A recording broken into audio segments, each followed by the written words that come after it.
বিসমিল্লাহির রহমানির রহিম। সুপ্রিয় শিক্ষার্থীবৃন্দ, আশা করি ভালো আছো।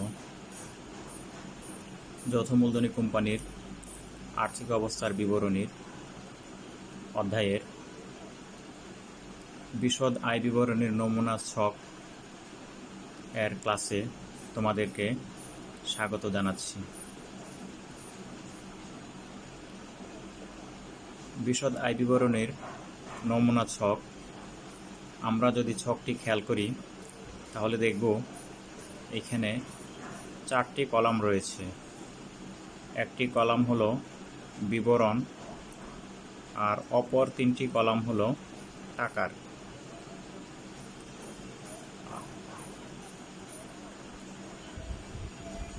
এই বিশদ আয় বিবরণীর নমুনা ছকের শুরুতেই কোম্পানির নাম লিখতে হবে, অর্থাৎ আমরা যে কোম্পানির বিশদ আয় বিবরণী প্রস্তুত করব সেই কোম্পানির নাম লিখতে হবে। তারপরে আমরা কোন বিবরণী প্রস্তুত করতেছি সেটির নাম হবে, অর্থাৎ আমরা বিশদ আয় বিবরণী প্রস্তুত করছি তাহলে এখানে হবে বিশদ আয় বিবরণী। তারপরে আসবে হিসাবকাল। আমরা জানি বা গত ক্লাসে আমরা বলেছি বিশদ আয় বিবরণী প্রস্তুত করা হয় একটি হিসাবকালের শেষে।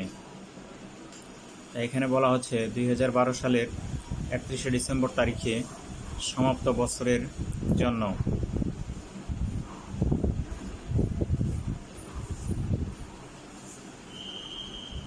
এই বিশদ আয় বিবরণীর শুরুটা হবে বিক্রয় রাজস্ব বা বিক্রয় আয় দিয়ে। এই বিক্রয়ের সাথে সাধারণত কিছু সমন্বয় থাকে, যেমন বিক্রয় ফেরত, বিক্রয় বাট্রা, অলিখিত বিক্রয়, মুনাফাবিহীন বিক্রয় ইত্যাদি।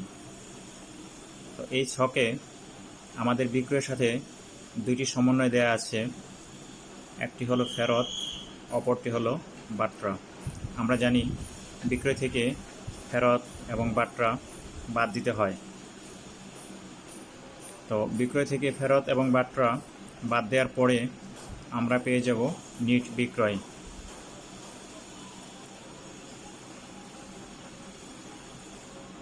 পরবর্তীতে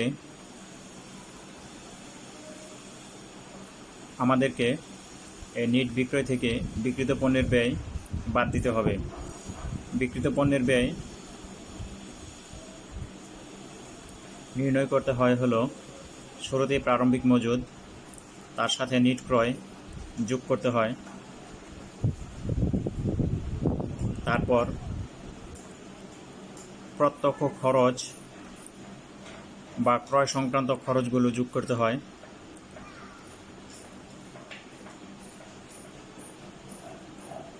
প্রারম্ভিক মজুদের সাথে নিট ক্রয় ও ক্রয় সংক্রান্ত খরচ যোগ করে আমরা পেয়ে যাই বিক্রয়যোগ্য পণ্যের ব্যয়। এই বিক্রয়যোগ্য পণ্যের ব্যয় থেকে সমাপনী মজুদ বাদ দিয়ে বিক্রিত পণ্যের ব্যয় নির্ণয় করা হয়। তাহলে আমরা একটু নিট ক্রয় নিয়ে কথা বলি। আমরা একটু আগেই যেরকম বললাম বিক্রয় থেকে বিক্রয়ের সাথে কিছু সমন্বয় করে আমরা নিট বিক্রয় পাই, ঠিক একইভাবে ক্রয়ের সাথে কিছু সমন্বয় করে আমরা নিট ক্রয় পাব। তো এখানে ক্রয় থেকে ফেরত বাদ দেওয়া হয়েছে, ক্রয় বাট্রা বাদ দেওয়া হয়েছে, ক্রয় ফেরত ও ক্রয় বাট্রা বাদ দিয়ে নিট ক্রয় নির্ণয় করা হলো।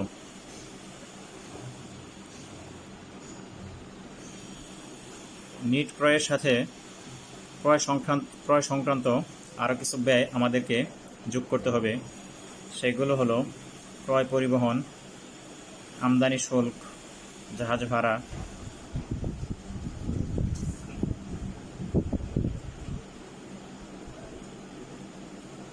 এই কয়টি খরচ নিট ক্রয়ের সাথে যোগ করে আমরা পেয়ে যাই কৃতপণ্যের ব্যয়। কৃতপণ্যের ব্যয় প্রারম্ভিক মজুদের সাথে যোগ হয়ে হবে বিক্রয়যোগ্য পণ্যের ব্যয়। এই বিক্রয়যোগ্য পণ্যের ব্যয় থেকে সমাপনী মজুদ বাদ দিলেই আমরা পেয়ে যাব বিক্রিত পণ্যের ব্যয়। এই বিক্রিত পণ্যের ব্যয়কে নেট বিক্রয় থেকে বাদ দিলেই পাওয়া যাবে মোট মুনাফা। এরপর মোট মুনাফার সাথে পরোক্ষ পরিচালন আয় যোগ করতে হবে। পরোক্ষ পরিচালন আয়গুলো হলো প্রাপ্ত বাট্রা, কমিশন প্রাপ্তি, চালানি কারবারের লাভ। তারপর এখান থেকে আমরা বাদ দিব পরিচালন ব্যয়সমূহকে দুইটি ভাগে ভাগ করা হয়। একটি হলো বিক্রয় ও বন্টন সংক্রান্ত ব্যয় এবং অপরটি হলো অফিস ও প্রশাসনিক ব্যয়। আমরা শুরু করছি পরিচালন ব্যয় বিক্রয় ও বন্টন খরচ বা ব্যয় দিয়ে। বিক্রয় ও বন্টন খরচ বলতে আমরা বুঝি পণ্য বিক্রি সংক্রান্ত যাবতীয় খরচ, বিক্রয়, পরিবহন, বিজ্ঞাপন, অনাদায়ী পাওনা যোগ নতুন অনাদায়ী পাওনা সঞ্চিতি, যোগ নতুন অনাদায়ী পাওনা বাদ পুরাতন অনাদায়ী পাওনা সঞ্চিতি। তারপরে আসবে হলো বিক্রয়কর্মীর বেতন। এরপরে আসা যাক অফিস ও প্রশাসনিক খরচ, অর্থাৎ কোনো কোম্পানির অফিস এবং অফিসের সাথে সংশ্লিষ্ট যে ব্যয়সমূহ হয়ে থাকে সেই ব্যয়গুলোই এই হেডের অধীনে অন্তর্ভুক্ত হবে। তো অফিস ও প্রশাসনিক খরচের শুরুতেই বেতন, অর্থাৎ যে সমস্ত কর্মকর্তা বা কর্মচারী অফিসে কাজ করে বা তাদের দায়িত্ব পালন করে সেই জন্য তাদেরকে বেতন দেওয়া হয়। এই বেতনটুকু অফিস ও প্রশাসনিক খরচের অধীনে হিসাবভুক্ত হবে। পর ভাড়া, এই ভাড়াকে আমরা বলতে পারি অফিস ভাড়া। টেলিফোন খরচ, এটা অফিসের টেলিফোন খরচ। বিমা খরচ, এটাও অফিসের বিমা খরচ। স্থায়ী সম্পদের অপচয়, অফিসে বিভিন্ন রকমের স্থায়ী সম্পদ ব্যবহার করা হয়ে থাকে, যেমন আসবাবপত্র, অফিস সরঞ্জাম ইত্যাদি। এই সমস্ত যে সরঞ্জামগুলো অফিসে ব্যবহৃত হয় সেগুলোর উপর যে অপচয় ধার্য করা হয় সেই অপচয়টি নিঃসন্দেহে খরচ, এবং খরচটি অফিস ও প্রশাসনিক খরচ এই হেডের অধীনে আসবে। তারপর সুনাম অথবা ইজারা সম্পদের অবলোপন। এছাড়া আরও খরচ রয়েছে। আসলে নমুনা ছকে তো আর সব খরচ অন্তর্ভুক্ত করা যায় না, তবে ধরনটা বোঝা যায়। তো এরা এখানে এই খরচগুলো দেখিয়েছে। এই হলো আমাদের মোট অফিস ও প্রশাসনিক খরচ। আর ওইদিকে আমরা রেখে আসছিলাম বিক্রয় ও বন্টন খরচ। এই দুইটি খরচ একসাথে করে, অর্থাৎ যোগ করে আমরা পেয়ে যাব মোট পরিচালন খরচ। আর তার উপরে আমরা মোট লাভ নির্ণয় করেছি। সেই মোট লাভ থেকে মোট পরিচালন খরচ বাদ দিলে আমরা পেয়ে যাব পরিচালন মুনাফা। এরপরে আসবে অপরিচালন আয়সমূহ।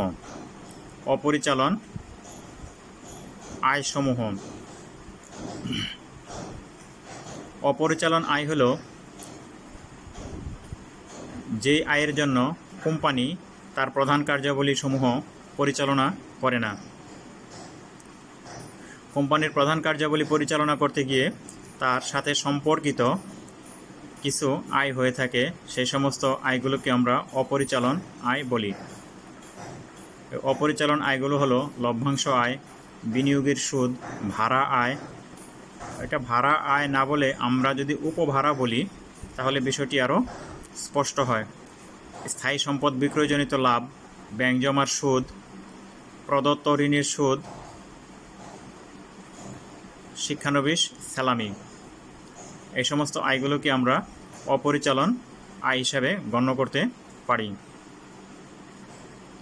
এখান থেকে বাদ যাবে অপরিচালন খরচ। ইতিপূর্বে আমরা 3 রকমের খরচ দেখেছি।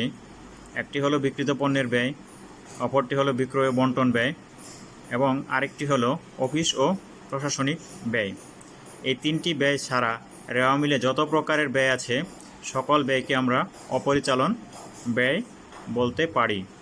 এই ব্যয়গুলো হলো স্থায়ী সম্পদ, বিক্রয়জনিত ক্ষতি, ঋণের সুদ। তো এই পরিচালন আয় থেকে এই অপরিচালন ব্যয়সমূহ বাদ দিলে আমরা পেয়ে যাই অপরিচালন আয়। এই অপরিচালন আয়কে আমরা যদি পরিচালন মুনাফার সাথে যোগ করি তাহলে আমরা পেয়ে যাই কর পূর্ব নিট লাভ। এই কর পূর্ব নিট লাভ থেকে আমাদের নতুন আয়কর সঞ্চিতি সাধারণত সমন্বয়ে দেওয়া থাকে। আর এটা একটা পার্সেন্টেজ হিসাবে সাধারণত দেওয়া থাকে। অনেক সময় আবার সরাসরি পার্সেন্টেজ না দিয়ে একটি টাকার পরিমাণও বলে দিতে পারে। তো যাই থাকুক না কেন, এই নতুন আয়কর সঞ্চিতি অবশ্যই সমন্বয়ে থাকবে এবং এই কর পূর্ব নিট লাভ থেকে নতুন আয়কর সঞ্চিতি বাদ দিতে হবে। নতুন আয়কর সঞ্চিতি বাদ দেওয়ার পরই আমরা পেয়ে যাব কর পরবর্তী নিট লাভ। তো এই হলো আমাদের বিশদ আয় বিবরণীর নমুনা ছক। আশা করি তোমরা বুঝতে পেরেছ। তোমরা তোমাদের পাঠ্য বইয়ে এই বিশদ আয় বিবরণীর নমুনা ছকটি আবার ভালো করে দেখবে।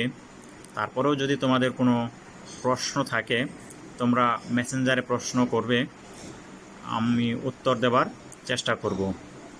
তো তোমরা ভালো থাকো, সুস্থ থাকো, স্বাস্থ্যবিধি মেনে